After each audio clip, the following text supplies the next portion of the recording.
স্বাগতম সবাইকে West point একাডেমিতে। আশা করি তোমরা সবাই ভালো আছো। আজকে আমরা আলোচনা করব অষ্টম শ্রেণীর বাংলার তৃতীয় অধ্যায়ের পঞ্চম পরিচ্ছেদে যে গল্পটি রয়েছে কোকিল, সেই গল্পটি নিয়ে আজকে বিস্তারিত আলোচনা হবে। কোকিল গল্পটি মূলত লিখেছে হ্যান্স অ্যান্ডারসন, কিন্তু সেটাকে বাংলায় অনুবাদ করেছে বুদ্ধদেব বসু। বুদ্ধদেব বসু সম্পর্কে কিন্তু গত ক্লাসে তোমাদের সাথে আলোচনা হয়েছিল। এছাড়া এই কোকিল গল্পটি কিন্তু হচ্ছে একটা কল্পনা নির্ভর লেখা, মানে যেটা আসলে বাস্তবতার সাথে মিল নেই, অন্য এক জগতের সাথে মানে কল্পনার উপর নির্ভর করে এক জগৎ, সেই কল্পনার জগতের সাথে মিল রেখে এই গল্পটা লেখা হয়েছে। কল্পনা নির্ভর লেখার বৈশিষ্ট্য কিন্তু গত ক্লাসে তোমাদের সাথে আলোচনা হয়েছিল। আচ্ছা, এই কোকিল গল্পটি, কোকিলের গান আমরা সবাই শুনেছি। আমাদের বাংলাদেশে এই কোকিল পাখিটি খুবই পরিচিত একটি পাখি। কোকিল খুব সুমধুর সুরে গান গায় গাছের ডালে বসে। সেই কোকিলের গান নিয়েই কিন্তু কোকিলের গানে মুগ্ধ হয়েছিল এক রাজা। পরবর্তীতে সেই কোকিলটার গানে মুগ্ধ হয়ে কি কি ঘটনা ঘটেছিল সেটাই আমরা জানবো আজকে এই কোকিল কবিতাটি, গল্পটি পড়ে। দুঃখিত। তাহলে চলো কথা না বাড়ি গল্পটি শুরু করি। শোনো তবে, চীন দেশের রাজা একজন চীনেম্যান। তার আগে পিছিয়ে ডাইনে বায়ে যত লোক তারাও সব চীনে। আচ্ছা, চীনের লোক চীনা হবে সেটাই খুব স্বাভাবিক। চীন দেশের রাজাও কি একজন চীনাম্যান। রাজার ছিল এক প্রাসাদ, অমন আর পৃথিবীতে হয় না। বাগানে ফুটে কত আশ্চর্য ফুল, সবচেয়ে যেগুলো দামি তাদের গলায় রূপোর ঘন্টা বাঁধা। কাছ দিয়ে যদি হেঁটে যাও ঘন্টার শব্দে ফিরে তাকাতেই হবে। তোমাদের কিন্তু ছোট প্রশ্ন আকারে আসতে পারে যে রাজার বাগানে সবচেয়ে দামি ফুলের গলায় কি বাঁধা, সেখানে রূপোর ঘন্টা বাঁধা। বুঝলে, রাজার বাগানে সব ব্যবস্থাই চমৎকার। এত বড় বাগান মালি নিজেই জানে না তার শেষ কোথায়। যদি কেবল হেঁটে চলো আসবে এক বনের ধারে। কি সুন্দর বন, তাতে মস্ত উঁচু গাছ আর গভীর হ্রদ। হ্রদ মানে হচ্ছে জলাশয়, যেখানে আসলে পানি প্রবাহিত হয়, সেরকম একটু বোঝাতে হচ্ছে। বন সোজা সমুদ্রে চলে গেছে। নীল জলের অতুল সমুদ্র আর ঝুঁকে পড়া ডালপালার আড়ালে লুকিয়ে থাকে এক কোকিল।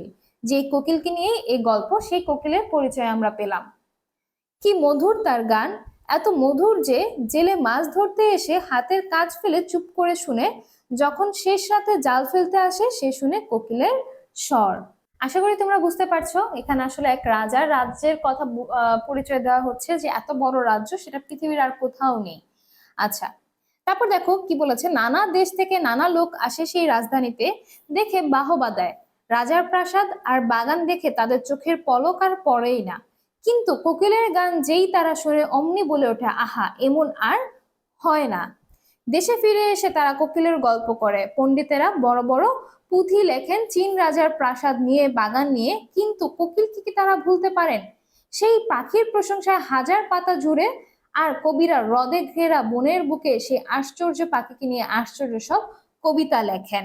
তাহলে গল্পকাররা, পণ্ডিতেরা কোকিলকে নিয়ে গল্প লিখে, তার প্রশংসা লেখে, আর কবিরা তাকে নিয়ে সুন্দর সুন্দর কবিতা লেখে, তাই না?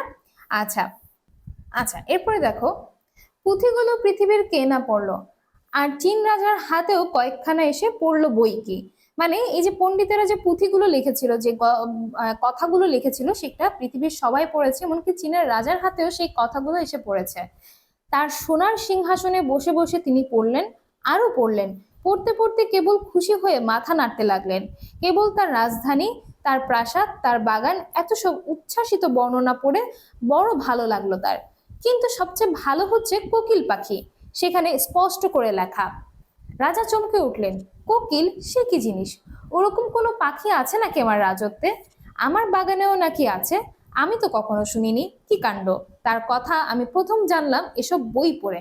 আচ্ছা, এই যে পণ্ডিতেরা রাজার রাজ্য নিয়ে এত এত গল্প, এত এত কথা লিখেছে, যখন রাজা সেগুলো পড়ছিল রাজা ভীষণ খুশি হচ্ছিল পড়ে পড়ে, কিন্তু অবাক হলো যখন কোকিল সম্পর্কে একটা পাখির কথা লেখা রয়েছে। সেই কোকিল পাখির কথা রাজা নিজেও জানতো না। সেই গল্প থেকে সে জানতে পারলো তার রাজ্যে এরকম একটা আশ্চর্যজনক পাখি রয়েছে। আচ্ছা, রাজা তার প্রথম আমত্তকে ডেকে পাঠালেন। তিনি এতই প্রধান যে তার নিকট, তার নিম্নস্থ কেউ যদি কখনো সাহস করে তার সঙ্গে কথা বলতো, তিনি শুধু জবাব দিতেন পি, আর তার অবশ্য কোনো মানে হয় না। আচ্ছা, এখানে প্রধান আমত্ত, আচ্ছা, কোকিলের কথা জেনে রাজা প্রধান আমত্তকে ডাকলেন। আমত্ত শব্দের মানে হচ্ছে মন্ত্রণা দাতা, তোমাদের শব্দ অর্থ রয়েছে, তবে এখানে আসলে খুব সম্ভবত প্রধানমন্ত্রী হিসেবেই বোঝানো হচ্ছে। ঠিক আছে, রাজার সবচেয়ে নিকটবর্তী যে লোক সে হচ্ছে রাজার প্রধানমন্ত্রী। এছাড়া অন্য অন্য মন্ত্রীও রয়েছে যাদেরকে উজির হিসেবে এখানে বলা হয়েছে। তো তাকে ডেকে সে কোকিলের কথা যখন আর কি জানতে চাইলো, কিন্তু এই প্রধান আমত্তর ক্ষমতা আসলে এতটাই, তার নিম্নস্থ কেউ তাকে কোনো প্রশ্ন বা জবাব দিয়ে তার মুখে ফেলতে পারে না। আর যাই বলা হোক না কেন সে শুধু একটা কথাই বলে, সেটা কি? পি। কোকিল বলে এক আশ্চর্য পাখি নাকি আছে এখানে আছে? রাজা বললেন, এরা বলছেন আমার এত বড় রাজত্বের সেটাই শ্রেষ্ঠ জিনিস। কই, আমি তো তার কথা কখনো শুনিনি। প্রধান আমত্ত একটু ভেবে বললেন, রাজসভায় সে তো কখনো উপস্থিত হয়নি, তার তো নামই শুনিনি মহারাজ। রাজা বললেন, আজ সন্ধ্যায় সে আমার সভায় এসে গান করবে, এই আমার আদেশ। যদি সে না আসে তাহলে আজ সন্ধ্যা ভোজের পর আমার সমস্ত সভাসদ হাতির নিচে পড়ে মরবে। রাজা কি আদেশ দিলেন? রাজা সেই কোকিলকে তার সভায় উপস্থিত করার আদেশ দিলেন। যদি করতে না পারে তাহলে কি হবে? তাদের সমস্ত সভাসদ হাতির নিচে পড়ে মরবে। সভাসদ শব্দের মানে কি? সভাসদ শব্দের মানে হচ্ছে সভার সদস্য। সভা মানে রাজার যে সভা বসে সেখানে সদস্যদেরকে সংক্ষেপে বলা হয় সভাসদ। চুম্পি, এটাকে বললো, এটা বললো প্রধান আমত্ত। প্রধান আমত্ত বলে উঠলেন, তারপর আবার তিনি ওঠানামা করলেন 200 সিঁড়ি দিয়ে, খুঁজলেন সব ঘর, সব বারান্দা, আর সভাসদরা ছুটলো তার সঙ্গে সঙ্গে। হাতির নিচে পড়ে মরতে কারোরই পছন্দ নয়। সবাই কেন ছুটাছুটি করছে? ওই যে রাজা আদেশ দিয়েছে কোকিলকে তার সভায় উপস্থিত করার জন্য, তাই তখন প্রধান আমত্ত কত সিঁড়ি উঠানামা করলো এটাও কিন্তু প্রশ্ন আকারে আসবে। 200 সিঁড়ি উঠানামা করলো সব ঘর খুঁজে দেখার জন্য। শেষটায় রান্নাঘরে ছোট একটা মেয়ের সঙ্গে তাদের দেখা। রাজার 500 রাঁধুনির জন্য 500 ঝি। আচ্ছা, রাঁধুনি কতজন রয়েছে রাজার রাজত্বে? 500 রাঁধুনি। যারা রাঁধুনি মানে যারা রান্না করে, আর তাদের জন্য রয়েছে 500 ঝি। ঝি মানে হচ্ছে আসলে মূলত চাকর বা চাকরানিকে ঝি বলা হয়। ঝিদের মধ্যে সবচেয়ে ছোট সে, একটা ছোট মেয়ের সাথে দেখা হলো। সে বলল, কোকিল, আমি তো রোজই শুনি তার গান, আহা সত্যি বড় ভালো গায়। তাহলে রাজার সমস্ত এই প্রাসাদে একজনকে পাওয়া গেল যে কোকিলকে চিনে। সে প্রধান যে 500 রাঁধুনি রয়েছে তাদের মধ্যে বয়সে সবচেয়ে ছোট, ঝিদের মধ্যে সবচেয়ে ছোট। এরপর দেখো, প্রধান আমত্ত গম্ভীর মুখে বললেন, আজ সন্ধ্যায় কোকিলের রাজসভায় আসবার কথা। তুমি পারবে আমাদের তার কাছে নিয়ে যেতে? যদি পারো এখনই তোমাকে রাঁধুনি করে দিব। তাছাড়া মহারাজ যখন ভোজে বসবেন তুমি দরজার ধারে দাঁড়িয়ে দেখবার অনুমতি পাবে। আচ্ছা, সেই ছোট মেয়েটা ছিল একটা ঝি। সেই ছোট মেয়েটা যদি কোকিলের সাথে দেখা করিয়ে দিতে পারে তাহলে তাকে উন্নতি দিয়ে তার পদোন্নতি হয়ে সে কি হবে? সে রাঁধুনি হয়ে যাবে। তখন তারা সবাই মিলে গেল সেই বনে। কোকিল যেখানে গান গায়, গেল মন্ত্রী, সেনাপতি, উজির, নাজির, হাকিম, পেশকার। ওই তো মেয়েটি বলল, আচ্ছা তাহলে সেই কোকিলকে দেখার জন্য, যেহেতু রাজা হুকুম দিয়েছিল সবাইকে সে হাতের নিচে মারবে, তাই সবাই মিলে সেই কোকিলের খুঁজে গেল, রাজার সভাসদের যারা যারা ছিল সমস্ত সদস্যরা। তখন ওই তো মেয়েটি বলল, শুনুন আপনারা শুনুন, ওই তো সে বসে আছে। মেয়েটি একটি গাছের ঘন ডালের দিকে আঙ্গুল তুলে দেখালো। অনেক উকি ঝুঁকি লাফঝাপ মেরে অনেক চেষ্টায় সবাই সেই কালো পাখিকে দেখতে পেল। প্রধান প্রধান আমত্ত বলে উঠলেন, আরে এ আবার একটি পাখি নাকি? মরি মরি কি রূপ! আচ্ছা, আমরা সবাই জানি কোকিল পাখি দেখতে কেমন। কোকিল পাখি গায়ের রং কিন্তু কালো। সেই কালো পাখিকে দেখেই বেজন্য প্রধান আমত্ত বলল, কি মরি মরি কি রূপ! সমস্ত দল এই রসিকতায় হেসে উঠলো। এটা একটা কি ছিল? এটা একটা রসিকতা ছিল। মেয়েটি গলা চড়িয়ে বলল, কোকিল শুনছো? আমাদের সম্রাট তোমাদের গান শোনার ইচ্ছা প্রকাশ করেছে। নিশ্চয়ই নিশ্চয়ই। কোকিল তখনই মহা উৎসাহে গান গাইতে আরম্ভ করলেন। কোকিল ভেবেছিল সম্রাট বুঝি সেখানে উপস্থিত ছিল। আচ্ছা, মেয়েটি বলেছে কি আমাদের সম্রাট তোমার গান শুনতে চাচ্ছে। এটা শোনার সঙ্গে সাথে কোকিল গান গাইতে শুরু করলো। সে ভেবেছিল সম্রাট বুঝি গান শুনতে সেখানেই এসেছিল। প্রধান অমাত্য গম্ভীর স্বরে বলেন, বেশ গান তোমার কোকিল। আজ রাজপ্রাসাদের সান্ধ্যোৎসবে তোমাকে আমি নিমন্ত্রণ করছি। সেখানে তুমি গান শুনিয়ে আমাদের সম্রাটকে মুগ্ধ করবে। রাজসভায় আজ উৎসব সজ্জা। আচ্ছা, এখানে নিমন্ত্রণ শব্দের মানে কি? আমন্ত্রণ করা, খাবারের আমন্ত্রণ জানানো, যার মানে হচ্ছে নিমন্ত্রণ। আর রাজসভা মানে হচ্ছে রাজার মূল যে সভা, সেটাকে আসলে বলা হচ্ছে রাজসভা। আচ্ছা, এখানে তাকে আনন্দ উৎসবের নিমন্ত্রণ জানিয়ে সবাই চলে গেল। এরপরে দেখো কি হলো। এরপর সবার ঠিক মাঝখানে সোনার একটা ডালে হীরের পাতা বসানো। কোকিল সেখানে বসবে। সভাসদরা বসেছে সাজের আর অলংকারের ঝিলিক তুলে। আর সেই ছোট মেয়েটির দরজার আড়ালে। সে এখন রাজরাধুনির পদ পেয়েছে। সবাই কোকিলের দিকে তাকিয়ে স্বয়ং সম্রাট চোখের ইশারায় তাকে উৎসাহ দিচ্ছে। আচ্ছা, আর কোকিল এমন আশ্চর্য গান করলো যে সম্রাটের দু চোখ জোরে জলে ভরে উঠলো। জল মানে হচ্ছে পানি। তাহলে কোকিলের গান শুনে সম্রাটের কি হলো? সম্রাটের চোখে পানি ভরে উঠলো, চোখ ছাপিয়ে বেয়ে পড়লো গাল দিয়ে। তখন কোকিল গাইলো আরো মধুর, আরো তীব্র মধুর স্বরে, তার সোজা বুকের মধ্যে এসে লাগলো। সম্রাট এত খুশি হলেন যে তিনি তাকে তার এক পাটি সোনার চটি গলায় পরবার জন্য দিতে চাইলেন। কি দিতে চাইলো উপহার হিসেবে? সোনার চটি। এটাও কিন্তু ছোট প্রশ্ন আকারে আসতে পারে। কিন্তু কোকিল বলল, মহারাজ আমাকে ক্ষমা করুন, আমি আর কিছু নিতে পারবো না, যথেষ্ট পুরস্কার আমি পেয়েছি। আমি সম্রাটের চোখে অশ্রু দেখেছি, সেই তো আমার পরম ঐশ্বর্য। সম্রাটের অশ্রুর অদ্ভুত ক্ষমতা, এত বড় পুরস্কার কি আর আছে? দেখো কোকিল পাখিটা এখানে সত্যি ভীষণ বিনয়ী। সে কি বললো, সে কেন পুরস্কার নিতে অস্বীকৃতি জানালো, এরকম তোমাদের প্রশ্ন আকারে আসতে পারে। যদি আসে তখন কিন্তু তোমরা এভাবে গুছিয়ে লিখতে পারো, কারণ সম্রাটের চোখের অশ্রুই ছিল কোকিলের কাছে সবচেয়ে বড় একটি পুরস্কার স্বরূপ। তাই কোকিল অন্যান্য পুরস্কার নিতে অস্বীকৃতি জানিয়েছিল। আশা করি তোমরা বুঝতে পেরেছো। আচ্ছা, তোমাদের কিন্তু আরেকবার একটু মনে করে দিই, এটা হচ্ছে একটা কল্পনা নির্ভর কাল্পনিক গল্প। তাই এখানে আমাদের কোকিল পাখি কথা বলতে পারছে, তার কথা সবাই বুঝতে পারছে, তার সঙ্গে অন্যরাও কথা বলছে, কিন্তু বাস্তবিকভাবে কিন্তু সেটা সম্ভব হয় না। এটা যেহেতু একটি কাল্পনিক গল্প, তাই এখানে সেটা সম্ভব হয়েছে। এরপর আসো সামনের দিকে এগিয়ে যাই আমরা।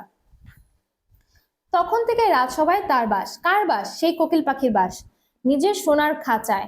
দিনের মধ্যে দুবার সে বেরোতে পারে। আচ্ছা, এখানে প্রশ্ন আসতে পারে যে কোকিল সোনার খাঁচা থেকে কয়বার বের হতে পারে? মাত্র দুইবার। আর রাত্রে একবার, দিনে একবার, আর রাত্রে একবার, আর দিনে দুইবার। আর তার বেরোবার সময় সঙ্গে থাকে 12 জন চাকর। কোকিল পাখি যখন বের হয় খাঁচা থেকে, তখন তার সঙ্গে কতজন চাকর থাকে? প্রশ্ন যদি আসে তখন উত্তর লিখতে হবে কতজন? 12 জন চাকর থাকে। আর তার প্রত্যেকের হাতে পাখির পায়ের সঙ্গে বাঁধা রেশমি সুতো শক্ত করে ধরা। এরকম বেড়ানোর কোনো সুখ নেই সত্যি বলতে। সত্যি বলতে, যে পাখি মুক্ত আকাশে উড়ে বেড়ায় সে কি আর খাঁচায় বন্দি থেকে মাঝে মধ্যে নিয়ম মাফিক বা রুটিন মাফিক ঘুরে বেড়াতে পছন্দ করবে? স্বাভাবিক, তার সেই বেড়ানোর মধ্যে কোনো সুখ থাকবে না। এখানে সেজন্য এই কথাটি বলেছে। তোমাদের যদি প্রশ্ন আসে যে কোকিল কেন, কোকিলের এরকম বেড়ানোতে সুখ নেই, এইটা কেন বলা হয়েছে, তখন কিন্তু তোমাদেরকে গুছিয়ে এভাবে উত্তর লিখতে হবে। আচ্ছা, এরপর দেখো কি বলেছে। একদিন রাজার নামে এলো মস্ত একটা পার্সেল। পার্সেল মানে কি? পার্সেল মানে আমরা জানি যেটা হচ্ছে গিয়ে কোনো মানে কোনো উপহার বিশেষ, ঠিক আছে। তার গায়ে বড় অক্ষরে লেখা কোকিল। আচ্ছা, রাজার কাছে যে পার্সেলটা এসেছিল তার গায়ে কি লেখা? তার গায়ে কোকিল লেখা। এই বিখ্যাত পাখি সম্বন্ধে নতুন একটা বই এলো, রাজা বললেন। কিন্তু বই তো নয়, বাক্সের মধ্যে ছোট একটা জিনিস, চমৎকার কাজ করা একটা কলের কোকিল, মণিমুক্ত হিরো জহরতের ঝলমলে সত্যিকার পাখির মতো তার গান। কলের পাখিটা দম দিয়েছে কি সে অবিকল কোকিলের মতো গাইতে শুরু করবে। কলের পাখি মানে কি? কল মানে হচ্ছে আসলে যন্ত্রপাতি, কলের পাখি মানে হচ্ছে যন্ত্রের পাখি, যন্ত্রের কোকিল, ঠিক আছে। তো রাজার কাছে যে পার্সেলটা এসেছিল সে বাক্সের মধ্যে একটা যন্ত্রের পাখি ছিল, সে অবিকল কোকিলের মতো দেখতে, কিন্তু তার গায়ে কি ছিল? তার গায়ে মণিমুক্ত হিরো জহরত বসানো ছিল, এবং সত্যিকার পাখির মতো সে গান গাইতো। আচ্ছা, পাখিটাকে যখন দম দেওয়া হতো, মানে শুরু করা হতো, চালু করা হতো, অবিকল কোকিলের মতো গাইতে শুরু করবে, আর সঙ্গে সঙ্গে দুলবে তার সোনার উপর কাজ করা লেজ। গলায় তার ছোট্ট ফিতে বাঁধা, তাতে লেখা জাপানের মহিমান্বিত সম্রাটের কোকিলের তুলনায় চীন সম্রাটের কোকিল কিছুই নয়। আচ্ছা, তাহলে জাপানের থেকে এই কোকিলের যন্ত্রের কোকিলটি পাঠানো হয়েছে, এবং সেটা তার ছোট্ট কোকিলের গলায় ছোট্ট ফিতাতে বাঁধা। প্রশ্ন আসতে পারে, যন্ত্রের কোকিল বা কলের কোকিলের গলায় ছোট্ট ফিতেতে বাঁধা লেখাটি কি ছিল? তখন তোমাদেরকে এই লেখাটি লিখতে হবে। এখন এরা দুজন একসঙ্গে গান করুক, রাজা বলেন। সে কি চমৎকারই হবে। দুজন একসঙ্গে গাইলো, কিন্তু বেশি জমলো না, কারণ কলের কোকিল গাইলো বাধা গত, আর সত্যিকারের কোকিল গাইলো নিজের খেয়ালে। বাধা গত, গত শব্দের মানে কি? গত শব্দের মানে হচ্ছে গানের নির্ধারিত সুর। যে যন্ত্রের কোকিল সে কি গাইলো? নির্ধারিত একটা সুরে, যা তার যন্ত্রের মধ্যে যেটা নির্ধারণ করা রয়েছে সেই নির্ধারিত সুরেই সে গান গাইলো। কিন্তু বাস্তবের কোকিল সে তার নিজের মতো করে নিজের সুরে সে গান গাইছিল। এই জন্য দুজনেরটা মধ্যে একসঙ্গে খুব একটা জমে ওঠেনি। কোকিল বাহক বললেন, আমাদের কোকিলের কিছু দোষ নয়, ও বাধা সুরে গায় একেবারে নিখুঁত। আশা করি তোমরা বুঝতে পারছো। তারপর কলের কোকিল একা গাইলো। আসল কোকিলের মতোই সে মুগ্ধ করলো। তার উপর সে দেখতে অনেক ভালো, বাজুবন্ধ হাড়ের মতো ঝলমল করছে। বাজুবন্ধ হাড় মানে কি? বাজুবন্ধ হাড় মানে হচ্ছে বাহুতে পরার এক অলংকার। বাজু মানে হচ্ছে বাহু, বাজু শব্দের মানে হচ্ছে বাহু, বাহুতে বদ্ধ থাকে যে অলংকার সেটাকে বলা হচ্ছে বাজুবন্ধ হাড়। একবার নয়, দুইবার নয়, 32 বার কলের কোকিল সে একই গদ গাইলো। তাহলে কলের কোকিল একই গদ বা একই সুর কতবার গাইলো? 32 বার। তবুও ক্লান্ত হলো না। অমাত্যদের আবার শুনতেও আপত্তি নেই, কিন্তু সম্রাট বলল, এখন জ্যান্ত কোকিলের কিছু গান করুক। কিন্তু কোথায় সে? কখন সে উড়ে গেছে খোলা জানালা দিয়ে, ফিরে গেছে বনের সবুজ বুকে, কেউ লক্ষ্য করেনি। আচ্ছা, সবাই যখন কলের কোকিলের গান শুনতে ব্যস্ত, তখন সত্যিকারের কোকিল সে কি করেছে? নিজেকে মুক্ত যখন পেয়েছে তখনই সে জানালা দিয়ে উড়ে চলে গিয়েছে বনের মাঝে। তারপর অবশ্য কলের কোকিল আবার গাইতে হলো 34 বারের বার একই গদ তারা শুনলো। পরের পূর্ণিমার রাজ্যের সব প্রজাদের নিমন্ত্রণ হলো ওই পাখি দেখতে, সঙ্গীত বিশারদ দেখাবেন। সঙ্গীত বিশারদ মানে কি? মানে হচ্ছে সঙ্গীতজ্ঞ, যারা সঙ্গীতকে বিশেষভাবে যারা বুঝেন তাদেরকে বলা হচ্ছে সঙ্গীত বিশারদ। গানও শুনতে হবে তাদের, রাজার হুকুম। গান তারা শুনলো, একবার নয়, দুইবার নয়, 36 বার। তাহলে সঙ্গীত বিশারদগণ কয়বার গান শুনলো? 36 বার গান শুনলো। এত খুশি হলো তারা গান শুনে যেন 36 পেয়ালা চা খেয়েছে। তাহলে কলের কোকিলের গানটাকে কিসের সাথে তুলনা করেছে? চায়ের পেয়ালার সাথে। কেউ বললো আহা, কেউ বললো ওহো, কেউ ঘাড় নাড়লো, কেউ নাড়লো মাথা। কিন্তু সেই যে জেলে বনের মধ্যে আসল কোকিলের গান যে শুনেছিল, সে বলল মন্দ নাই, কিন্তু যতবার গাইলো একই রকম লাগলো যেন, আর কি যেন একটা নেই মনে হলো।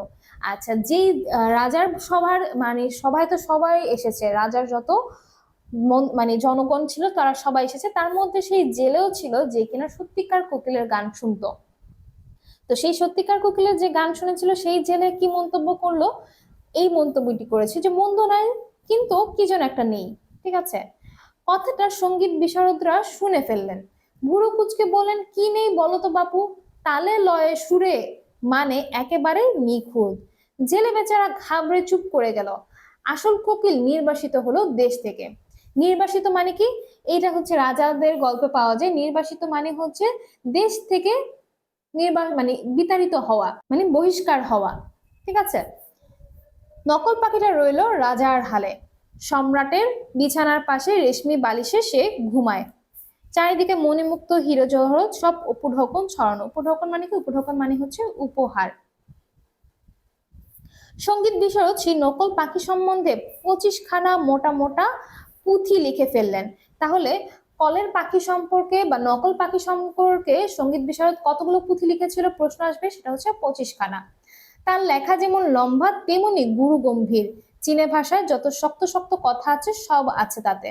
তবু সবাই বলল যে তারা সবটা পড়েছে এবং পড়ে বুঝেছে, পাছে কেউ বোকা ভাবে কি সঙ্গীত বিশারদ চটে গিয়ে পাগলা হাতির নিচে তাদের থেতলে মারবে। মানে তার ভয়, হাতির ভয়ে সবাই বললো কি হ্যাঁ হ্যাঁ আমরা সেটা পড়েছি এবং পড়ে সবটা বুঝে গিয়েছি। তোমরা যেমন কখনো কখনো ক্লাসে টিচারের ভয়ে পড়া না বুঝলেও বলো যে হ্যাঁ হ্যাঁ আমরা আসলে সব বুঝেছি, সেরকমটাই এখানে ঘটেছিল। আচ্ছা, কাটলো 1 বছর এমনি করে সেই যন্ত্রের পাখির গান শুনতে শুনতে। বুঝেছো? কলের পাখির গানের প্রত্যেকটি ছোট ছোট টান সম্রাটের মুখস্থ, তার পারিষদের মুখস্থ, প্রত্যেক চীনের মুখস্থ।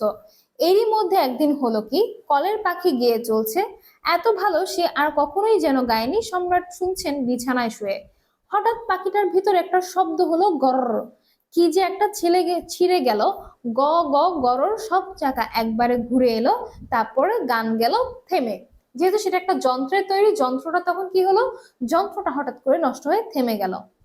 সম্রাট রাফিয়ে উঠলেন, ডেকে পাঠালেন তার দেহ পুরোহিতদের। দেহ পুরোহিত মানে হচ্ছে চীন সম্রাটের চিকিৎসকদেরকে যে উপাধি দেওয়া হয়েছে, মানে চিকিৎসকদেরকে আসলে দেহ পুরোহিত বলা হচ্ছে। কিন্তু তিনি কি করবেন? তারপর ডাকা হলো ঘড়িওয়ালাকে। অনেক বলা বলি, অনেক খোঁজাখুঁজি, টুকটাকের পর পাখিটা কোনো রকম মেরামত করা গেল বটে, কিন্তু আগের জিনিস আর হলো না। আচ্ছা, ঘড়িওয়ালা হচ্ছে গিয়ে যারা কিনা যন্ত্রপাতি নিয়ে কাজ করে তাদেরকে বলা হচ্ছে এখানে ঘড়িয়াল। তো অনেক ঠোকাঠুকি, অনেক খোঁজাখুঁজি, অনেক কাজ সাজ করে পাখিটাকে কোনো রকম ঠিকঠাক করলেও আগের মতো আর হয়নি। ঘড়িয়াল বলে গেল একে যেন খুব সাবধানে নাড়াচাড়া করা হয়। কলকবজা মানে হচ্ছে যন্ত্রপাতি এক গেছে খারাপ হয়ে, নতুন আর বসানো যাবে না। এরপর থেকে বছরে একবারের বেশি একে গাওয়ানো যাবে না, আর তাও না গাওয়ালেই ভালো। রাজ্যে হাহাকার পড়ে গেল। কি বললো তখন ওই যন্ত্রওয়ালা? বললো যে বছরে একবারে বেশি সে আর গাইতে পারবে না, না গাইতে পারলে একেবারে আরো ভালো। আচ্ছা, সেটা কি আর রাজা মেনে নিবে? সেটা কি রাজার তখন পছন্দ হবে? 5 বছর কেটে গেল। কত বছর? 5 বছর। রাজ্যে সত্যিকারের হাহাকার। চীনের চীনেরা তাদের সম্রাটকে সত্যি ভালোবাসে। আর এখন শোনা যাচ্ছে সম্রাটের নাকি অসুখ, আর বেশি দিন তিনি বাঁচবেন না। এরই মধ্যে নতুন একজন সম্রাট ঠিক করা হয়ে গেছে, আর প্রজারা রাজপ্রাসাদের বাইরে রাস্তায় দাঁড়িয়ে প্রধান অমাত্যর কাছে খোঁজ নিচ্ছে রাজা কেমন আছে। রাজ্যের রাজা অসুস্থ, কিন্তু প্রজারা রাজাকে নিয়ে তারা যে ভীষণ চিন্তিত সে ব্যাপারটা এখানে বোঝা যাচ্ছে। প্রধান আমত্ত বলছে পি, আর মাথা নাড়ছেন। প্রধান আমত্তর কিন্তু আর কোনো কথা নেই, সে শুধু এটাই বলে। মস্ত জামকালো বিছানায় সম্রাট শুয়ে আছে, শরীর তার ঠান্ডা, মুখ তার ম্লান। সভাসদদের ধারণা তিনি মরে গেছেন। তারা ছুটছেন নতুন সম্রাটকে অভিনন্দন জানাতে। কিন্তু সম্রাট মরেননি। শক্ত নিঃসার হয়ে শুয়ে আছেন জমকালো বিছানায়। ঘরের জানালা খোলা, আকাশ থেকে চাঁদের আলো এসে পড়েছে সম্রাটের উপর আর তার কলের পাখির উপর। আমরা দেখতে পাচ্ছি চীনের রাজা, চীনের যখন মহা সংকট, রাজা অসুস্থ, সে পাখি গান শুনতে না পেয়ে একটা হাহাকারের মতো অবস্থা। তখন কি হলো? তখন সবাই সেই রাজার আশা ছেড়ে দিয়ে নতুন একজন সম্রাটকে নির্বাচিত করলো, এবং সবাই ধরেই নিয়েছিল যে রাজা মারা গিয়েছে, এবং এই ভেবে নতুন সম্রাটকে অভিনন্দন জানাতে ছুটে গেল। রাজা একা ঘরে শুয়েছিল। এরপরে দেখো রাজার কি হলো। অতি কষ্টে সম্রাটের নিঃশ্বাস পড়ছে। কেউ যেন চেপে বসেছে তার বুকের উপর। চোখ মেলে তিনি তাকালেন, দেখলেন তার বুকের উপর মৃত্যু বসে। তার মাথায় তারই সোনার মুকুট, এক হাতে তারই তলোয়ার, অন্য হাতে তারই ঝকঝকে নিশান। এখন মৃত্যু কিনা তার বুকের উপর বসে। গান গান, সম্রাট বলে উঠলেন। মানে মৃত্যুর দিকে ঘনিয়ে যাচ্ছে চীনের সম্রাট। কিন্তু পাখিটা চুপ করে দাঁড়িয়ে রইল। কে দিবে তাকে দম? আর দম না দিলে কে গাইবেই বা কি করে? সে গাইবে মানে কলের পাখি বা যন্ত্রের পাখি, তাকে তো চালু করতে হয়। চালু না করলে তো সে নিজে থেকে গান গাইতে পারবে না। আচ্ছা, সেটাই বলছে। হঠাৎ জানালার দিক দিয়ে বেজে উঠলো গান, আশ্চর্য মধুর গান। এই সেই ছোট্ট কোকিল, আসল কোকিল, জানালার বাইরে গাছের ডালে বসে সে গাইছে। সে শুনেছিল সম্রাট ভালো নেই, আর তাই তো সে এসেছে তাকে শান্তি দিতে, আশা দিতে। গেয়ে চলল সে এক মনে। রক্ত উৎস হয়ে উঠে জোরে বইল সম্রাটের দুর্বল শরীরে, এমনকি মৃত্যু কান পেতে শুনলো। তারপরে বলল, আহা থেমো না বাছা, থেমো না। তখন রাজা কোকিলকে কি বললো? থামতে নিষেধ করলো, তাকে গান গেয়ে যেতে বললো। তার গান শুনে সম্রাট আস্তে আস্তে ভালো হয়ে উঠতে লাগলো। তবে আমাকে দাও ওই ঝকঝকে সোনালী তলোয়ার, দাও ওই চোখের ঝলসানো নিশান, দাও ওই সম্রাটের মুকুট। আর মৃত্যু একে একে সব ঐশ্বর্যই দিয়ে দিল গান শুনবে বলে। কোকিল গান আর থামে না। তার মানে মৃত্যু কোকিলের গান শুনে মুগ্ধ। কোকিলকে আহ সম্রাটকে সেখান থেকে সে ছাড়া, মৃত্যু তাকে ছেড়ে দিল কোকিলের গানের শুনে মুগ্ধ হয়ে। রাজা বলে উঠল, ধন্য কোকিল, তুমি ধন্য। ওরে স্বর্গের পাখি, তোকে তো আমি চিনি। তোকেই না আমি আমার রাজত্ব থেকে তাড়িয়ে দিয়েছিলাম, তবুও তুই আজ তাড়িয়ে দিলি মৃত্যুকে আমার হৃদয় থেকে। আচ্ছা, তখন সেই যেই কোকিলকে রাজা তার রাজত্ব থেকে তাড়িয়ে দিয়েছিল, সেই কোকিল আজকে রাজার মৃত্যুর কাছ থেকে মৃত্যুকে তাড়িয়ে দিল। কি পুরস্কার চাস তুই? তখন কোকিল কি পুরস্কার চায় রাজা জানতে চাইলো। কোকিল বলল, আমি তো পেয়েছি আমার পুরস্কার মহারাজ। প্রথম যেদিন আমি আপনার সামনে গান করি, আপনার চোখে জল এসেছিল, তা আমি কখনো ভুলবো না। যে গান গায় ওর বেশি আর কোনো মণিমুক্ত চায় সে। এখন আপনি ঘুমন মহারাজ, সুস্থ সবল হয়ে উঠুন, আর আমি আপনাকে গান শুনাই। আচ্ছা, এখানে পাখিটা তার আবারও সে এক কথা বললো, তার সবচেয়ে বড় পুরস্কারের কথা সে তার রাজাকে জানালো। গাইলো কোকিল। শুনতে শুনতে সম্রাট ঘুমিয়ে পড়লেন। সে ঘুম মুছিয়ে দিল তার সকল রোগ, সকল ক্লান্তি। সকালবেলার আলো জানালা দিয়ে তার মুখের উপর এসে পড়ল। তিনি জেগে উঠলেন নতুন স্বাস্থ্য, নতুন উৎসাহ নিয়ে।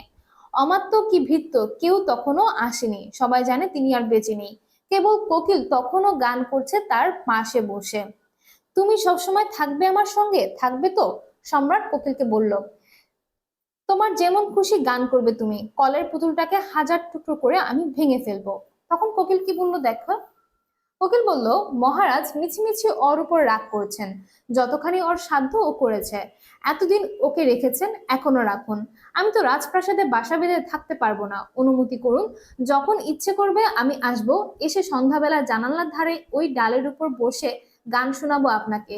সেই গান শুনে শুনে অনেক কথা আপনার মনে পড়বে। যারা সুখী তাদের গান গাইবো, যারা দুঃখী তাদের গান গাইবো। গান গাইবো চারদিকে লুকানো ভালো মন্দের গান। আর আপনার এই ছোট পাখিটি অনেক দূরে দূরে ঘুরে বেড়ায়। গরিব জেলের ঘরে, চাষিদের ক্ষেতে, আপনার সবার ঐশ্বর্য থেকে অনেক দূরে যারা থাকে, যারা তাদের কাছে জানে তাদের কথা। আপনাকে আমি গান শোনাবো এসে। কিন্তু মহারাজ, একটি কথা আমাকে দিতে হবে। যা চাও, যা কিছু চাও তুমি। সম্রাট নিজেই হাতেই তার রাজবেশ পরে উঠে দাঁড়ালেন। তার সোনার তলোয়ার চেপে ধরলেন বুকের উপর। এই মিনতি আমার ছোট একটি পাখি এসে আমাকে সব কথা বলে যায়, এ কথা কাউকে বলবেন না।